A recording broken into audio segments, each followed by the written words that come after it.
Hi friends, நான் உங்கள் லிக்கோட் with ரசூல். அதாவது இன்னைக்கு நம்ம இந்த காணொலியில் என்ன பார்க்குறோம் அப்படின்னாக்கா, டெஹ்ரானில் சுவிட்சர்லாந்து வந்து இன்னைக்கு நமக்கு எம்பாசியை திறக்கிறதுக்கான ஏற்பாடுகளை ஒப்புதல் கொடுத்துருக்காங்க. அது அடுத்தபடியாக என்னென்னா, அமெரிக்காவினுடைய இராணுவம் வந்து ஈரானை மீறி நம்ம ஸ்ட்ரைட் ஆஃப் ஹார்மஸில் இந்த கன்னிவெடிகளை அகற்ற முடியாது அப்படின்னு சொல்லிட்டு இன்னைக்கு அறிவிப்பு கொடுத்துருக்காங்க. மேலும் இந்த மத்திய கிழக்கில் நடந்த சம்பவங்கள் பற்றியும் பல தகவல்களை உள்ளடக்கியும் இந்த காணொலியில் நம்ம விரிவாக பார்ப்போம். சேனலை சப்ஸ்கிரைப் பண்ணுங்கள், லைக் பண்ணுங்கள், பெல் ஐக்கனை கிளிக் பண்ணி அதாவது டீடைல்ஸாக பார்ப்போம். நேற்று ஈரானினுடைய 2 ஷேடோ கப்பல்களை அமெரிக்கா வந்து தனது முற்றுகையில் கைப்பற்றிருக்காங்க. அதில் ஒரு கப்பலில் வந்து மெடிக்கல் எக்யூப்மெண்ட் சம்பந்தமாக பல மெடிக்கல் சார்ந்த, அதாவது மருத்துவ உபகரணங்கள் மற்றும் அத்தியாவசிய எமர்ஜென்சிக்கு சார்ந்த அந்த மருந்து பொருட்கள் இருந்ததாகவும் ஈரான் வந்து தனது அறிவிப்பில் சொல்லியிருக்காங்க. இன்னொரு கப்பல் வந்து இது வந்து ஈரானிலிருந்து சைனாவுக்கு சென்றதாகவும் 1.9 மில்லியன் பீப்பாய் பேரில் ஏற்றிக்கொண்டு எண்ணெய் ஏற்றிக்கொண்டு சென்றதாக ஈரான் சொல்லியிருக்காங்க. இதை வந்து இன்னைக்கு ஈரான் வந்து ஐநாவில் போய் முறையிட்டிருக்காங்க. இந்த மாதிரி கடல் சர்வதேச எல்லையில் அமெரிக்கா வந்து முற்றுகையிட்டு தேவையில்லாத பிரச்சனைகளை உருவாக்குறாங்க அப்படின்னு சொல்லிட்டு இன்னைக்கு ஐநாவில் ஈரான் முறையிட்டிருக்காங்க. ஆனால் ஈரான் செய்கிறது வந்து அவங்களுடைய சர்வதேச எல்லைக்கு உட்பட்டு தான் அவங்க இந்த முற்றுகையை வச்சிருக்காங்க. ஆனால் இது வந்து சர்வதேச எல்லை, பொது எல்லையில் வந்து இப்போ அமெரிக்கா வந்து முற்றுகையிட்டு எல்லா நாடுகளுக்கும் குடைச்சலை கொடுத்துட்டு பிரச்சனைகளை கிளப்பிட்டு இருக்காங்க அப்படின்னு சொல்லிட்டு ஒரு இது அறிவிப்பு வந்து ஐநாவில் முறையிட்டிருக்காங்க இன்னைக்கு ஈரான். அடுத்தபடி என்னன்னா, சுவிட்சர்லாந்து வந்து என்ன பண்ணியிருக்காங்க இன்னைக்கு அப்படின்னாக்கா, ஏற்கனவே வந்து ஸ்பெயின் அறிவிச்சிட்டாங்க, டெஹ்ரானில் வந்து நாங்கள் எங்களுடைய எம்பாசியை ஓப்பன் பண்ண போகிறோம் அப்படின்னு சொல்லிட்டு. அது மட்டும் இல்லாமல் ஈரானுக்கு சாதகமான நிலைப்பாடுகளில் ஸ்பெயின் ஈடுபட்டு இருந்தாங்க. இந்த நிலைப்பாட்டில் இப்போ வந்து சுவிட்சர்லாந்தும் இணைஞ்சிருக்காங்க. ஏற்கனவே சொல்லிட்டாங்க, தங்களுடைய வான்பரப்பை ஸ்பெயின் சொன்ன மாதிரி அவங்களும் தங்களுடைய வான்பரப்பு நிலப்பரப்பு வந்து ஈரானுக்கு எதிராக யாரும் பயன்படுத்தக்கூடாது அப்படின்னாங்க. இன்னைக்கு வந்து சுவிட்சர்லாந்து அறிவிப்பு கொடுத்துருக்காங்க, டெஹ்ரானில் நாங்களும் எம்பாசியை ஓப்பன் பண்ண போகிறோம் அப்படின்னு சொல்லிட்டு இன்னைக்கு சுவிட்சர்லாந்தினுடைய கவர்மெண்ட் அறிவிச்சிருக்காங்க. அடுத்தபடி என்னன்னா, யூகேவினுடைய ஸ்டாமர் இருக்கார் இல்லையா, அவர் வந்து யூகேனுடைய பிரதமர் வந்து இன்னைக்கு என்ன சொல்லியிருக்காரு அப்படின்னா, ஐஆர்ஜிசி ஈரானினுடைய ஐஆர்ஜிசி ராணுவத்தை வந்து நாங்கள் அதாவது பயங்கரவாத பட்டியலில் இணைக்க போகிறோம் அப்படின்னு சொல்லிட்டு இன்னைக்கு ஒரு அறிவிப்பு கொடுத்துருக்காரு. அவர் வந்து மக்களுடைய செல்வாக்கு நம்மளை விட்டு போயிடக்கூடாது அப்படின்னு சொல்லிட்டு அமெரிக்காவுக்கு எதிரான நிலைப்பாட்டை வந்து வெளிப்படையாக ஊடகங்களில் தெரிவிச்சுட்டு, ஆனால் உள்ளுக்குள்ள என்னன்னா, அமெரிக்காவுக்கு சாதகமான முடிவுகளையே மக்களுக்கு தெரியாமல் அவருடைய நடவடிக்கைகள் எல்லாம் அப்படிதான் இருக்கு அப்படின்னு சொல்லிட்டு ஊடகங்கள் இன்னைக்கு கருத்து தெரிவிச்சிருக்காங்க. அடுத்தபடியாக என்னன்னா, யூகே அப்புறம் பிரான்ஸ், அப்புறம் அந்த யூகே, பிரான்ஸ் மற்றும் இத்தாலி ஆகிய நாடுகள் எல்லாம் சேர்ந்து ஒரு 40 நாடுகளை உள்ளடக்கி இந்த ஸ்ட்ரைட் ஆஃப் ஹார்மஸ், அதில் இந்தியா, சைனா உட்பட அடங்கும் இந்த ஸ்ட்ரைட் ஆஃப் ஹார்மஸ் பிரச்சனையை நாங்கள் பேச்சுவார்த்தைகள் மூலயமா நாங்கள் தீர்க்க போகிறோம். அதாவது பேச்சுவார்த்தைகள்னா ஈரானுடன் ஒரு ராஜதந்திர ரீதியில் நாங்கள் பேச்சுவார்த்தைகள் மூலமாக இந்த பிரச்சனையை சரி பண்ணி நாங்கள் போர் சூழல் இல்லாமல் நாங்கள் இதை சரி பண்ண போகிறோம் அப்படின்னு சொல்லிட்டு ஒரு உச்சி மாநாடுலாம் நடத்துகிறாங்க இல்லையா. அதில் வந்து இப்போ வந்து மலேசியா மற்றும் இந்தோனேஷியா ஆகிய 2 நாடுகளும் இப்போ என்ன செஞ்சுருக்காங்க, நாங்கள் இதில் கலந்துக்கல அப்படின்னு சொல்லிட்டு இன்னைக்கு அந்த 2 நாடுகளும் இதை நாங்கள் தனிப்பட்ட முறையில் நாங்கள் ஈரானுடன் ராஜதந்திர ரீதியில் பேச்சுவார்த்தை மூலமாக நாங்கள் அந்த பிரச்சனையை சரி பண்ணிக்கிறோம் அப்படின்னு சொல்லிட்டு இன்னைக்கு விலகியிருக்காங்க. அதே மாதிரி ஸ்பெயின் அதாவது ஸ்பெயின் என்ன பண்ணியிருக்கு, ஸ்பெயின் வந்து அமெரிக்காவிற்கு எதிரான ஒரு சில நிலைப்பாடுகள்லாம் எடுத்திருந்தாங்க இல்லையா, வான்வெளியை பயன்படுத்தக்கூடாது மற்றும் எங்களுடைய நிலப்பரப்பை ஈரானுக்கு எதிராக பயன்படுத்தக்கூடாது அப்படின்லாம் சரியான நிலைப்பாடு எடுத்திருந்தாங்க இல்லையா. அது வந்து இன்னைக்கு அமெரிக்கா வந்து என்ன பண்ணியிருக்காங்க, அமெரிக்காவுக்கு எதிரான நிலைப்பாட்டில் ஸ்பெயின் இருக்கிறதுனால ஸ்பெயினை வந்து ஐரோப்பிய யூனியன்லேருந்து நீக்குங்க அப்படின்னு சொல்லிட்டு ஒரு அறிவிப்பு கொடுத்துருக்காங்க. அதை வந்து அந்த ஸ்பெயினுடைய அதிபர் இன்னைக்கு என்ன சொல்லியிருக்காரு அப்படின்னாக்கா, நீங்கள் நீக்காமல் போங்க, அதை பற்றி எங்களுக்கு கவலை இல்லை, ஆனால் வந்து எங்களுடைய நிலைப்பாட்டில் நாங்கள் சரியான முறையில் நிற்போம், எந்த அநீதிக்கும் நாங்கள் வந்து பங்காளிகளாக எந்த அநீதி இழைக்கப்பட்டாலும் அதில் வந்து நாங்கள் துணையாக நிற்க மாட்டோம், நியாயத்தின் பக்கம் தான் நாங்கள் நிற்போம் அப்படின்னு சொல்லிட்டு நீங்கள் வந்து ஆர்டிகல் 2(3) என்ன சொல்லுது, அதாவது ஆர்டிகல் 2 வந்து ஐரோப்பிய யூனியனில் என்ன சொல்லுது, நீங்கள் அதுபடி ஏன் நடக்க மாட்டேங்கிறீங்க, அதாவது காசா, லெபனான் மற்றும் இன்றைக்கு நடக்கக்கூடிய ஈரானுடைய போர் சூழல், இது எல்லாமே தேவையற்ற போர் சூழலை உருவாக்கி வச்சிருக்கீங்க.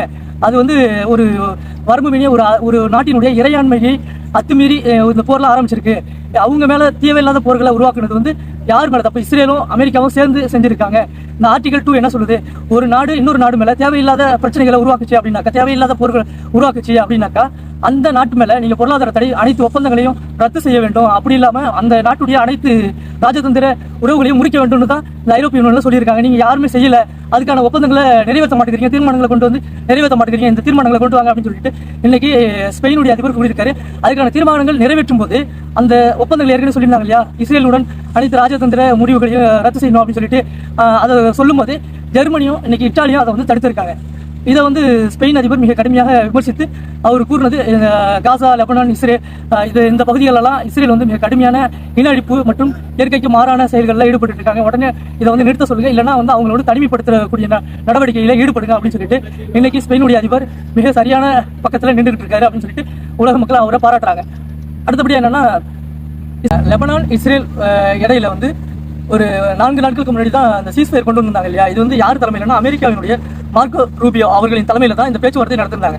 இந்த பேச்சுவார்த்தை ஒப்பந்தங்கள் கொண்டு வந்ததுக்கு அப்புறமும் இஸ்ரேலானது தனது இந்த சீஸ்ஃபயரை மதிக்காம திரும்பவும் அந்த லெபனான் மேல, அதாவது சவுதர்ன் லெபனான் அதுல வந்து மிக கடுமையான தாக்குதல்களை நடத்திக்கிட்டு தான் இருக்காங்க. அந்த பகுதி மக்கள், அதாவது அவங்க பஃபர் சொன்னு அவங்க ஒரு மஞ்சள் வளையத்தை உருவாக்கி அந்த நாட்டுக்குள்ள வந்து பஃபர் சொன்ன உருவாக்கி இவங்க வந்து அவங்க மேல தாக்குதல் நடத்திக்கிட்டு தான் இருக்காங்க. இதை வந்து அந்த லெபனான் அரசாங்கமும் கேள்வி கேட்க மாட்டேங்கிறாங்க. அது ஏன்னா இஸ்ரேலுக்கும் அமெரிக்காவுக்கும் சாதகமான ஒரு கவர்மெண்டா இருக்கிறதுனால அவங்க எது செஞ்சாலும் அவங்க வந்து அதை எதிர்த்து தட்டி கேட்கக்கூடிய தகுதியும் திராணியும் அவங்களுக்கு இல்லாத ஒரு அரசாங்கமாக தான் அவங்க இருக்காங்க. அதுக்காக தான் அந்த மக்கள் என்ன பண்றாங்க, ஹிஸ்புல்லாவுக்கு ஆதரவு கொடுக்குறாங்க. அதாவது ஒரு நாட்டினுடைய ராணுவத்தை விட பலம் வாய்ந்தவங்களா ஹிஸ்புல்லா கருதுறதுனால ஹிஸ்புல்லா கிட்ட அவங்க முறையிடுறாங்க. ஹிஸ்புல்லா கிட்ட பார்லிமெண்ட், அதாவது எம்பி, அதாவது அவங்க வந்து ஒரு அரசியல் ரீதியாகவும் அந்த லெபனான்ல நிலைச்சிருக்காங்க. பாதிக்கு மேற்பட்ட எம்பிகளை கொண்டு அந்த வழி நடத்துறாங்க அந்த நாட்டில். அப்படி இருக்கும்போது ஹிஸ்புல்லா வந்து இன்னைக்கு மிக கடுமையான எதிர்த்தாக்குதலை நடத்திருக்காங்க. நீங்க வந்து இந்த சீஸ்ஃபயரை மதிக்கல, அதனால நீங்க என்ன செய்றீங்களோ அதற்கு எதிர்வினையான விஷயங்களை நாங்களும் செய்வோம் அப்படின்னு சொல்லிட்டு இருக்க மாதிரி இன்னைக்கு அந்த மஸ்ஜித் அல் ஹசன் தாய்பா அப்படிங்கிற வடக்கு, அதாவது நார்த் லெபனான், சவுத் லெபனான் பகுதிகளில் மிக கடுமையான தாக்குதல்களுக்கு எதிர் தாக்குதலாக இன்னைக்கு ஹிஸ்புல்லா ஏவுகணை தாக்குதல், ட்ரோன் தாக்குதல்களையும் மிக கடுமையாக எடுத்திருக்காங்க. அது மட்டும் இல்லாமல் இந்த 3 நாட்களில் இஸ்ரேலுடைய மொத்தம் 8 ட்ரோன்களை வீழ்த்தியிருக்காங்க ஹிஸ்புல்லா. அதே போல கடுமையான தாக்குதலை மேற்கொண்டதுல இஸ்ரேலினுடைய ஐடிஎஃப் ராணுவ வீரர்கள் வந்து 6 பேருக்கு மேல இறந்திருக்காங்க, 6 பேருக்கு மேல செதஞ்சிருக்காங்க, அதாவது படுகாயம் அடைஞ்சிருக்காங்க. இவங்களை கொண்டு போறதுக்கு இன்னைக்கு 3 ஹெலிகாப்டர்களை கொண்டு அவங்கள மீட்டு கொண்டு போயிருக்காங்க. இதுல வந்து 6 ஹிஸ்புல்லாவினுடைய ராணுவ வீரர்களும் இறந்துள்ளதாக ஊடகங்கள் செய்தி தொடங்குகிறது. அதாவது இப்ப சீஸ்ஃபயர் டீல மதிக்காம இவங்க மேலும் மேலும் தாக்குதல் பண்ணும்போது அவங்களோட எதிர்த்தாக்குதல் மிக கடுமையாக செஞ்சுட்டு வராங்க. இதை ஐடிஎஃப் ராணுவ வீரர் ஒருத்தர் என்ன சொல்லியிருக்காரு அப்படின்னாக்கா, அதாவது ஒவ்வொரு மணி நேரத்துக்குள்ளும் ஒரு ஐடிஎஃப் ராணுவ வீரர் வந்து லெபனான்ல கொல்லப்படுகிறார் அப்படின்னு சொல்லிட்டு யார் சொல்றா? இதை ஐடிஎஃப் ராணுவ வீரர் சொல்றாரு. அதான் ஹிஸ்புல்லா கேட்கறாங்க, நீங்க வந்து இஸ்ரேலில் வந்து நாங்கள் அடிக்கல, இஸ்ரேலில் வந்து நாங்கள் உங்களை வந்து கொல்லலை, நீங்கள் எங்கே வந்து நிற்கிறீங்க, எங்கள் நாட்டுக்குள்ளே வந்து நிற்கிறீங்க, எங்கள் நாட்டுக்குள்ளே வந்தாக்கா அடிக்காம என்ன செய்வாங்க, எங்கள் நாட்டுக்குள்ளே வந்து நீங்கள் பஃபர் சொன்ன அறிவிச்சு எங்கள் நாட்டுக்குள்ளே நீங்கள் வந்து தடை செய்யப்பட்ட பகுதியாக லெபனான் உள்ள வந்து அதை வந்து நீங்கள் தடுத்து வச்சுக்கிட்டு இது மாதிரி செஞ்சால் நாங்கள் எப்படி விடுவோம், உங்களை அடிக்காம என்ன செய்வோம் அப்படின்னு சொல்லிட்டு அவங்க திருப்பி எதிர்த்தாக்குதல் நடத்தி இதுக்கு வந்து என்ன சொல்கிறாங்க, லெபனான் அந்த ராணுவ வீரரே சொல்லும்போது என்ன செய்யறான், லெபனானில் ஒவ்வொரு ஐடிஎஃப் வீரரும் 1 மணி நேரத்துக்கு ஒரு கொல்லப்படுறாங்க அப்படின்னு. இஸ்ரேலில் வந்து சொன்னாக்கா அது நியாயம். அது வந்து ஐடிஎஃப் வீரர் எங்கே போய் அடுத்த நாட்டுக்குள்ளே போயினா அடுத்த நாட்டுக்குள்ளே உள்ளவன் அடிக்காம என்ன செய்வான், இதை கூட புரிஞ்சிக்காம அதையும் ஒரு அறிவிப்பாக சமூக வலைதளங்களில் அவங்க வெளியிடுறாங்க. எந்த அளவுக்கு தான் அவங்களுடைய மூளைகள் இருக்குது அப்படின்றத நம்ம புரிஞ்சுக்கலாம். அடுத்தபடியாக என்னன்னா, இதுவரையிலுமே அமெரிக்கா இந்த ஸ்ட்ரைட் ஆஃப் ஹார்மஸ்ல ஈரானுக்கு எதிராக நடந்த போர் சூழலில் கிட்டத்தட்ட 3 லட்சத்துக்கு மேற்பட்ட, அதாவது ஐஎன்ஆர் 3 லட்சத்துக்கு மேற்பட்ட கோடி, அதாவது 3 லட்சம் கோடிக்கு மேல இறந்திருக்காங்க அப்படின்னு சொல்லிட்டு இன்னைக்கு அவங்களுடைய அமெரிக்காவினுடைய ராணுவமே இன்னைக்கு தகவல் தெரிவிச்சிருக்காங்க. இது வந்து வெறும் ஏவுகணைகள் செயல்பட்டது, ஏவுகணைகள் இழப்பு மட்டும்தான் அப்படின்னு சொல்றாங்க. அதாவது ஏவுகணைக்கான செலவுகள் மட்டும்தான். இது இல்லாம போர் விமானங்கள் இருக்கு, போர் கப்பல்கள் மூலியமா தாக்குதல்கள் மற்றும் அந்தந்த செலவுகள்லாம் வந்து தனியா இருக்கும் அப்படின்னு சொல்றாங்க. அது இன்னும் ஒரு 3 லட்சம் கோடிக்கு மேல இருக்கும் அப்படின்னு சொல்லிட்டு தரவுகள் கூறப்படுறாங்க. அடுத்தபடி என்னன்னா, யுஎஸ்ஏ ராணுவம் வந்து இன்னைக்கு ஒரு தகவலை காங்கிரஸ் சபைக்கு அனுப்பியிருக்காங்க. என்ன அது அப்படின்னாக்கா, அந்த ஸ்ட்ரைட் ஆஃப் ஹார்மஸ்ல ஈரான் பதிச்சு வச்சிருக்கக்கூடிய 100க்கும் மேற்பட்ட கண்ணி வெடிகளை நம்மளால அகற்ற முடியாது. அதாவது ஸ்ட்ரைட் ஆஃப் ஹார்மஸ்ல அவங்க வந்து மிக தொழில்நுட்ப ரீதியா ஜிபிஎஸ் கருவிகள் மூலியமா அவங்க அதை ஈஸியாக அவங்க இருக்கிற இடத்துல இருந்து நகர்த்தக்கூடிய ஒரு ஜிபிஎஸ் மூலியமா அதை வந்து மிக திறமையாக வச்சிருக்காங்க. அதை வந்து நம்ம ஸ்ட்ரைட் ஆஃப் ஹார்மஸ்க்கு போனா மட்டும்தான் அதை வந்து நம்மளால அந்த இடத்துக்கிட்ட நெருங்கினா மட்டும்தான் அதை வந்து நம்ம அகற்றுறதுக்கான பணிகளில் ஈடுபட முடியும். அப்பாறு இருக்கும்போது நம்மளால அந்த இடத்துக்கே போக முடியாது. அப்படி இருக்கும்போது நம்மளால அதை அகற்றவும் முடியாது அப்படின்னு சொல்லிட்டு இன்னைக்கு அறிவிச்சிருக்காங்க.